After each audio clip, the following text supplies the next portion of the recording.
ಸಾವಧಾನವಾಗಿ ಸಭಿಕರಲ್ಲಿ ನಿಮ್ಮನ್ನೆಲ್ಲರನ್ನು ಉದ್ದೇಶಿಸಿ ಜಾಸ್ತಿ ಮಾತಾಡೋದಿಲ್ಲ.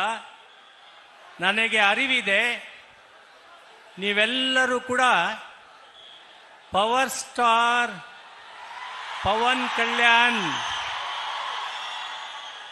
గారి మాటలని మీరు వినాలని ఇక్కడ వచ్చినారు. నాకు తెలుసు వాళ్ళు కూడా మీతో మాట్లాడతారు. నేను ఎక్కువగా మాట్లాడేదానికి పోను. మీ ముందర నేను ఒక సామాన్య ప్రజగా నిలుసుకుంటూ యువకుల్ని గురించి, రైతులని గురించి, కృషి కార్మికులని గురించి, మహిళలను గురించి కొన్ని విచారాలను మాత్రం మాట్లాడడానికి ఇక్కడ నిలబడినాను. ప్రప్రథమగా నా ఒక 75వ పుట్టిన పండగకి నాకు ఆత్మీయ స్నేహితుడైన దేశంలోని ప్రఖ్యాతి పొందిండేట్ల పవన్ కళ్యాణ్ గారు మన ఊరికి వచ్చినారు. పవన్ కళ్యాణ్ గారు ఈరోజు ఈ సమారంభంలో పాల్గొనేదానికి అవకాశాలే లేదు. 10 దినాలు ఇంకా ఆయనకి ఆరోగ్యము లేకుండా ఉన్నా కూడా మీ ప్రీతి కోసరము, నాపై నుండే ఇట్లా ఒక ప్రేమ కోసరము హైదరాబాద్ ఇంకా పవర్ స్టార్ పవన్ కళ్యాణ్ గారు ఇక్కడ వచ్చినారు.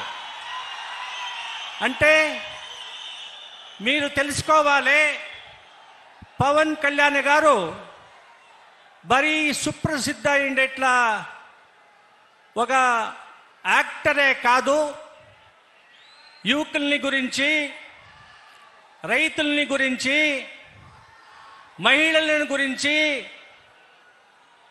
ప్రతి క్షణము ఆలోచన చేసి మీ బతుకుని ఎలాగే మార్పాటు చేయాలని యోచన చేసేట్లా మహాన్ వ్యక్తి, మహాన్ నటుడు పవన్ కళ్యాణ్ గారు.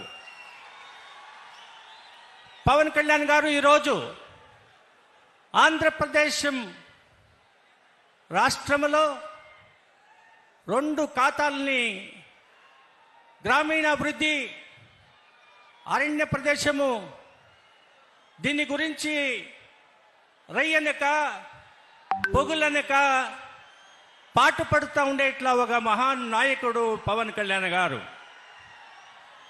కాబట్టి మీరు ఇంత జనము, వేలాంతర జనము, 4 జిల్లాలు కాదు, రాయలసీమని ఇంకా, కోలార్ని ఇంకా, చిక్కబళ్ళాపురం ఇంకా ఇక్కడంతా మీరు వచ్చినారు. ఎందుకంటే ఆయన పైన ఉండేట్లా ఒక గౌరవము, ఆయన పైన ఉండేట్లా ఒక ప్రీతి, ఆయన ఒక పెద్ద శ్రేష్టమైన ఉత్కృష్టమైన ఒక పెద్ద యాక్టరు.